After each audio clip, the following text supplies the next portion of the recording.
So hello students, you all are welcome back to this video.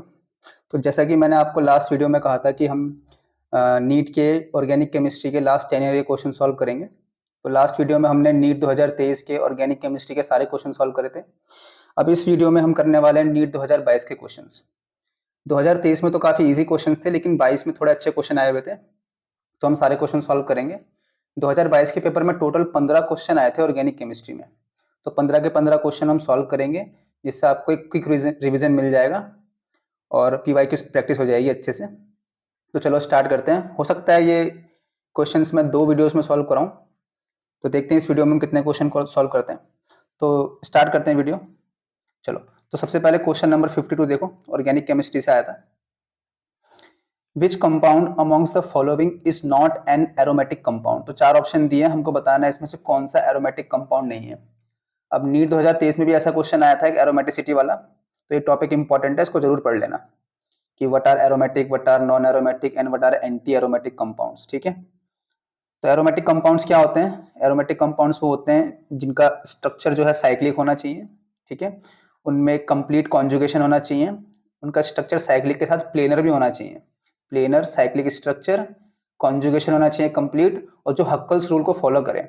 अब जिनको Huckel's rule नहीं पता, मैं बता देता हूँ। देखो, हक्कल्स रूल होता है, हक्कल्स रूल्स होता है हमारा कंपाउंड जिनमें कॉन्जुगेशन होता है। तो कॉन्जुगेशन में जो पाई इलेक्ट्रॉन्स या लोन पेयर के इलेक्ट्रॉन्स इन्वॉल्व होते हैं, उनको हम पाई इलेक्ट्रॉन्स बोलते हैं। वो कितने होने चाहिए? वो होने चाहिए 4n+2 पाई इलेक्ट्रॉन्स, जिसमें n की वैल्यू हो सकती है 0, 1, 2 and so on, any positive integer. जैसे आप n की वैल्यू अगर 0 डालते हैं यहाँ पे, तो पाई इलेक्ट्रॉन्स आ जाएंगे 2 पाई इलेक्ट्रॉन्स। n की वैल्यू 1 डालोगे तो यहाँ 6 पाई इलेक्ट्रॉन्स। n की वैल्यू अगर 2 डालोगे तो यहाँ 10 पाई इलेक्ट्रॉन्स। n की वैल्यू अगर 3 डालोगे तो यहाँ 14 पाई इलेक्ट्रॉन्स। तो जिनमें इतने पाई इलेक्ट्रॉन्स होते हैं, यानी कि जो इलेक्ट्रॉन्स कॉन्जुगेशन में इन्वॉल्व होते हैं, तो वो हक्कल रूल फॉलो कर रहे होते हैं और वो एरोमेटिक कंपाउंड होते हैं। चलो देख लेते हैं इसमें। तो यहाँ पहले वाले में देखो, कंप्लीट कॉन्जुगेशन है। पहली बात तो पाई सिग्मा फिर positive charge, then sigma, then pi, तो कंप्लीट कॉन्जुगेशन है। और यहाँ पे 2, 4, 6 पाई इलेक्ट्रॉन्स है, तो ये फॉलो कर रहा है, हक्कल्स रूल भी फॉलो कर रहा है, कंप्लीट कॉन्जुगेशन भी है, तो एरोमेटिक कंपाउंड है ये। ठीक है, दूसरा देखो, यहाँ पे 2 पाई इलेक्ट्रॉन्स है और कंप्लीट कॉन्जुगेशन है पाई सिग्मा पॉजिटिव, तो ये भी हक्कल्स रूल भी फॉलो कर रहा है और कंप्लीट कॉन्जुगेशन में ये भी एरोमेटिक हो जाएगा। अब यहाँ देखो, पाई सिग्मा सिग्मा, तो यहाँ पे कॉन्जुगेशन टूट गया है, सिग्मा के बाद जस्ट सिग्मा आ गया है, तो ये जो है एरोमेटिक कंपाउंड नहीं होगा। तो इसका राइट ऑप्शन हो जाएगा ऑप्शन सी, ये एरोमेटिक नहीं है। लिखा है which compound among the following is not an aromatic compound. कौन सा एरोमेटिक कंपाउंड नहीं है? तो इसमें एरोमेटिसिटी चेक करनी थी। चौथा ऑप्शन भी देख लो, 1, 2, 3, 4 और ये नेगेटिव चार्ज, तो यहाँ पे 6 पाई इलेक्ट्रॉन्स हो गए, ये कॉन्जुगेशन का पार्ट है। ठीक है, तो राइट ऑप्शन हो जाएगा आंसर सी। ठीक है, चलो हम नेक्स्ट क्वेश्चन देखते हैं। तो ये जो टॉपिक है एरोमेटिसिटी वाला, इसको जरूर पढ़ लेना। नेक्स्ट क्वेश्चन देखते हैं अब। तो क्वेश्चन नंबर देखो ऊपर की तरफ 53, ये क्वेश्चन भी है ऑर्गेनिक केमिस्ट्री से। 53 क्वेश्चन, तो यहाँ रिएक्शन दी हुई है RMgX, जो कि है हमारा Grignard's reagent, plus CO2 in the presence of dry ether. Dry ether लेते ही हैं जब भी ग्रिग्नार्ड्स रिएजेंट होगा, क्योंकि ड्राई ईथर में ही वो स्टेबल रहता है, सॉल्युबल रहता है। जिससे हमको एक कंपोनेंट मिला Y, फिर उसका हमने हाइड्रोलिसिस कर दिया तो हमको मिल गया एसिड, तो हमें ये Y बताना है। तो काफ़ी इजी क्वेश्चन हो गया, चलो इसको सॉल्व करते हैं। तो हमारे पास है RMgX। ठीक है, अब यहाँ मैं आपको बता दूँ, यहाँ इसके ऊपर यहाँ +1, यहाँ -1, और ये जो बॉन्ड होता है ये वाला एल्काइल ग्रुप और मैग्नीशियम के बीच, ये 50% पोलर होता है, 50% नॉन आयनिक होता है, सॉरी आई मीन 50% कोवलेंट होता है, 50% आयनिक होता है। तो यहाँ मैं इसको ऐसे डेल नेगेटिव से दिखा देता हूँ और इसको डेल पॉजिटिव से दिखा देता हूँ। ठीक है, इसको रिएक्ट करा हमने CO2 से, कार्बन डबल बॉन्ड ऑक्सीजन। अब देखो इसमें होता क्या है, ये जो ग्रिग्नार्ड्स रिएजेंट होता है, ये इसका न्यूक्लियोफिलिक सेंटर होता है, एल्काइल ग्रुप, ये एज अ न्यूक्लियोफाइल एक्ट करता है। और ये न्यूक्लियोफाइल है, तो यहाँ पे कहीं अटैक करेगा, तो कहाँ करेगा? तो देखो इस कार्बन के ऊपर डेल पॉजिटिव चार्ज होगा, क्योंकि ऑक्सीजन से बॉन्डेड है ये, यहाँ डेल नेगेटिव, यहाँ डेल नेगेटिव, तो ये जो है R नेगेटिव, ये जो CO2 मॉलिक्यूल है, इसका जो पॉजिटिव सेंटर है कार्बन का, ये यहाँ अटैक करने वाला है, और यहाँ जुड़ जाएगा, जिससे एक बॉन्ड टूट करके इलेक्ट्रॉन ऑक्सीजन के ऊपर शिफ्ट हो जाएंगे। तो कुछ ऐसा बनेगा, ये R⁻C⁻O और ये जो MgX है वो यहाँ आ जाएगा। ये बहुत ही फेमस रिएक्शन है। तो ये हमारा प्रोडक्ट मिलेगा एज अ वाई। देन इसके बाद आप इसका हाइड्रोलिसिस करोगे तो H+ निकल जाएगा यहाँ से, और RCOOH ये आपको मिल जाएगा एसिड। यहाँ ये एसिड मिल जाएगा, ठीक है।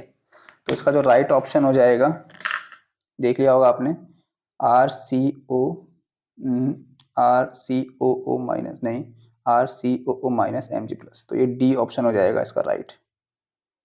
तो अगेन इजी क्वेश्चन था। चलो अब नेक्स्ट क्वेश्चन देखते हैं हमारा। अच्छा, नीट 2022 में स्टेटमेंट वाले क्वेश्चन काफ़ी आए हुए थे, तो यहाँ से आपकी प्रैक्टिस होने वाली है अच्छे से स्टेटमेंट और असर्शन रीजन ये क्वेश्चन की। चलो क्वेश्चन नंबर 58 देखो। Given below are two statements, दो स्टेटमेंट दिए हमको। पहली स्टेटमेंट पढ़ लेते हैं। The acidic strength of mono substituted nitrophenol is higher than phenol because of electron withdrawing nitro group. जी एकदम बिल्कुल करेक्ट स्टेटमेंट है, ये एकदम करेक्ट स्टेटमेंट है। फिनॉल के कंपैरिजन में अगर फिनॉल के ऊपर नाइट्रो ग्रुप सब्स्टिट्यूटेड हो तो उससे फिनॉल का एसिडिक स्ट्रेंथ और बढ़ जाता है, क्योंकि जो नाइट्रो ग्रुप होता है वो इलेक्ट्रॉन विड्रॉइंग ग्रुप होता है, -M इफेक्ट शो करता है वो, ठीक है। Statement 2, ortho nitrophenol, meta nitrophenol and para nitrophenol will have same acidic strength as they have one nitro group attach to the phenolic ring. नहीं, ये रॉन्ग हो जाएगा, ये इनकरेक्ट हो जाएगा। एसिडिक स्ट्रेंथ होती है पैरा की सबसे ज़्यादा, देन ऑर्थो की एंड देन मेटा की, ठीक है। क्योंकि जो हमारा नाइट्रो ग्रुप है वो इलेक्ट्रॉन विड्रॉइंग ग्रुप है, और पैरा पे और ऑर्थो पे जो होता है इलेक्ट्रॉन डेंसिटी ज़्यादा होती है, मतलब उसका इफेक्ट ज़्यादा होता है, इसलिए पैरा और ऑर्थो पे जो है इफेक्ट ज़्यादा होगा उसका, और मेटा सबसे लास्ट में हो जाएगा। और पैरा पे सबसे ज़्यादा इसलिए होगा क्योंकि ऑर्थो के पास अगर जाएगा तो वहाँ पे हाइड्रोजन बॉन्डिंग की वजह से एसिडिक नेचर थोड़ा कम हो जाता है, इसलिए पैरा आगे है, ऑर्थो पीछे है। मैं आपको दिखा देता हूँ सॉल्व करके इसको भी। देखो, ये हमारा नॉर्मल फिनॉल है OH, ठीक है। तो एसिडिक स्ट्रेंथ क्या होती है, जैसे इसने H+ लूज किया अगर, तो यहाँ बनेगा O- और यहाँ H+ अलग हो गया। तो इसका अगर जो कॉन्जुगेट बेस है, ये जो स्पीशी होती है नेगेटिव चार्ज वाली, इसको कॉन्जुगेट बेस बोलते हैं। यहाँ पे ये फिनॉक्साइड आयन बन गया हमारे पास, फिनॉक्साइड। ये जो इसका कॉन्जुगेट बेस है जितना ज़्यादा स्टेबल होगा उतना इजीली ये H+ को रिलीज करेगा। फिनॉक्साइड आयन काफ़ी स्टेबल होता है ड्यू टू रेजोनेंस, यहाँ पे रेजोनेंस हो रहा है, तो काफ़ी स्टेबल है, इसलिए फिनॉल के पास अच्छा खासा एसिडिक नेचर होता है। अब जितनी स्टेबल ये स्पीशी होती है उतना ज़्यादा एसिडिक नेचर होता है, इतना आप ध्यान रखना अभी के लिए। अब जैसे ही यहाँ पे अगर नाइट्रो ग्रुप आ जाता है OH, यहाँ पे मान लो मैं नाइट्रो ग्रुप लगा दूँ किसी पोजीशन पे, यहाँ लगा दिया जैसे मैंने मेटा पोजीशन पे, तो नाइट्रो ग्रुप के आने से क्या होता है कि नाइट्रो जो होता है वो एक -M ग्रुप होता है। यहाँ से मैंने इसको H+ को रिलीज कर दिया, यहाँ नेगेटिव चार्ज और यहाँ नाइट्रो ग्रुप। अभी जो नाइट्रो ग्रुप है ये -M इफेक्ट के थ्रू यहाँ से इलेक्ट्रॉन डेंसिटी और कम कर रहा है ऑक्सीजन से, ठीक है। इस वजह से ये कॉन्जुगेट बेस की स्टेबिलिटी और बढ़ा रहा है। तो नाइट्रो ग्रुप के लगने से एसिडिक स्ट्रेंथ और बढ़ती है, इसलिए पहली वाली स्टेटमेंट एकदम करेक्ट थी, लेकिन दूसरी वाली स्टेटमेंट जी वो थी इनकरेक्ट थी। ऑर्थो, मेटा और पैरा में एसिडिक स्ट्रेंथ बराबर नहीं होती है, पैरा की ज़्यादा होती है देन ऑर्थो की एंड देन मेटा की। तो इस क्वेश्चन को आप याद से नोट कर लेना, इस तरह के क्वेश्चन आ जाएंगे तो आप गलत मत करके आना।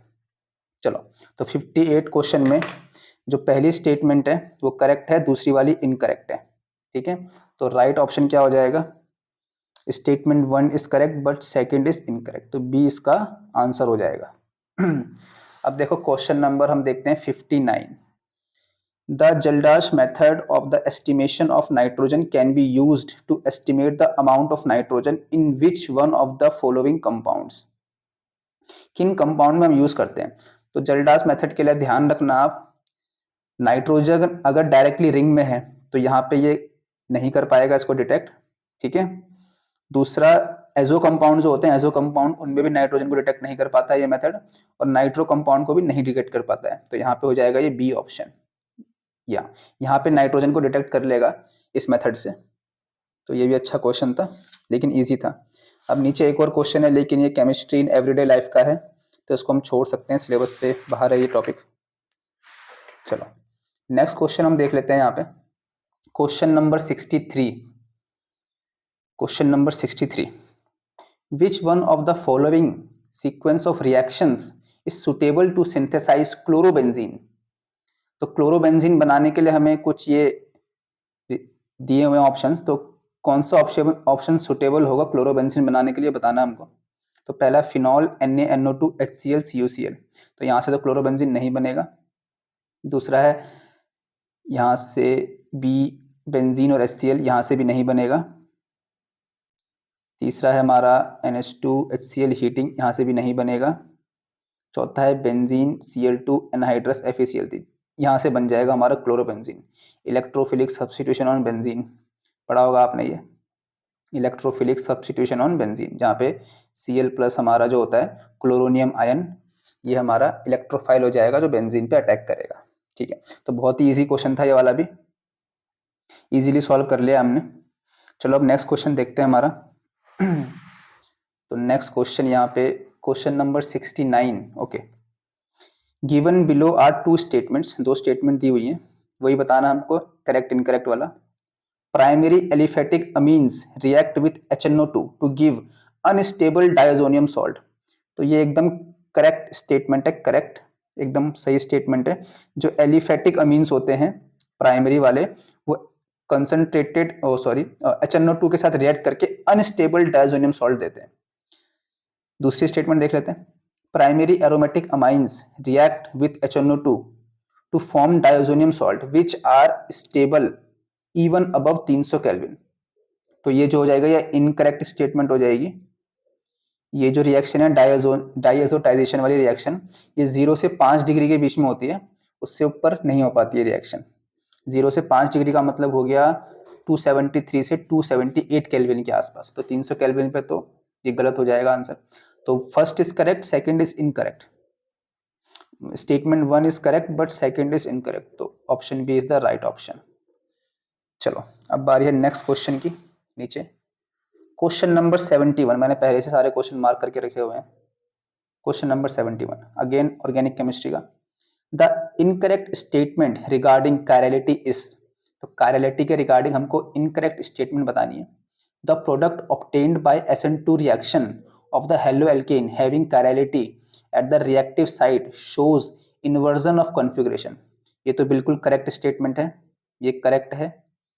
SN2 में इन्वर्जन होता है, वाल्डन इन्वर्जन, सबको पता होगा। दूसरा, enantiomers are superimposable mirror images on each other.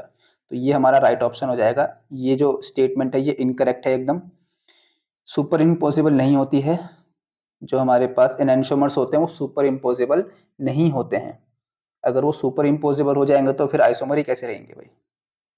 तो B is the right option. ठीक है, एक दूसरे की मिरर इमेज होते हैं लेकिन सुपर इम्पोजेबल नहीं होते। चलो, तो यहाँ पे हमने काफी क्वेश्चन सॉल्व कर लिए हैं।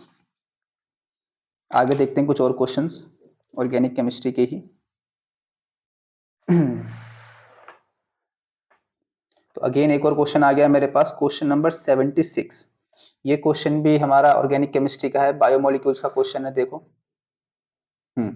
The incorrect statement regarding enzyme is. तो एंजाइम के रिगार्डिंग हमको इनकरेक्ट स्टेटमेंट बतानी है भाई। देखो, like chemical catalysts enzyme reduce the activation energy of bioprocesses. बिल्कुल सही, एक्टिवेशन एनर्जी को कम कर देते हैं एंजाइम, रिएक्शन को फास्ट करते हैं। बी, एंजाइम आर पॉलीसेकेराइड, ये हो जाएगा इसका राइट ऑप्शन। ये तो करेक्ट, ये करेक्ट स्टेटमेंट है पहली वाली, तो इसमें राइट लिया है। दूसरा है एंजाइम आर पॉलीसेकेराइड, ये इसका आंसर हो जाएगा, राइट आंसर। पॉलीसेकेराइड नहीं होते भाई, एंजाइम जो होते हैं वो पॉलीमर होते हैं किसके, एमिनो एसिड्स के। मोस्टली सारे एंजाइम प्रोटीन के बने होते हैं, कुछ को छोड़ दिया जाए, जैसे कि बायोलॉजी में जो पढ़ रहे होंगे उनको पता होगा कि राइबोजाइम करके एक एंजाइम होता है जो कि अमीनो एसिड से नहीं बनता, वो हमारा बनता है RNA से। ठीक है, चलो, तो ये क्वेश्चन और कर लिया हमने। अब देख लेते हैं एक और क्वेश्चन। तो नीचे की तरफ मेरे पास 77 एक क्वेश्चन और है, मैच द लिस्ट वाला क्वेश्चन है। इसको भी देख लेते हैं। यहाँ लिस्ट 1 लिस्ट 2 इसको मैच करना हमको। तो cyanohydrin reaction of carbonyl compound with, तो आपको पता होगा, देखी होगी आपने रिएक्शन सी डबल बॉन्ड हो ये वाली, इसमें अगर हम HCN से रिएक्ट करते तो हमको क्या मिलता था, यहाँ से ये नेगेटिव चार्ज इस पे, ये CN माइनस यहाँ पे आके जुड़ेगा और ये H प्लस जो है इस पे आके जुड़ेगा, तो साइनोहाइड्रिन बनता था। तो इसका ए का ऑप्शन हो जाएगा फोर्थ। अब जब भी आप एक सॉल्व कर लो तो फिर ऑप्शन से सॉल्व किया करो।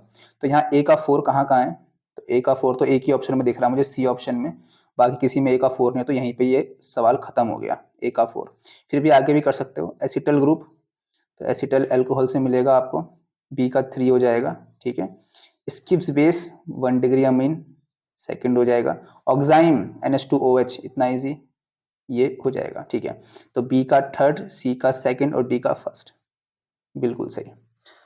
तो इस वीडियो को मैं अभी यहीं ख़त्म कर रहा हूँ, क्योंकि लंबी वीडियो अपलोड करने में बहुत ज़्यादा टाइम लगता है, इसलिए इसको मैं 2 पार्ट्स में कर रहा हूँ। तो अभी ये 16 मिनट हो गया है। अब जो बाकी क्वेश्चन रह गए हैं, कुछ क्वेश्चन और रहेंगे काफ़ी अच्छे अच्छे, उनको हम सेकंड पार्ट में अपलोड करेंगे।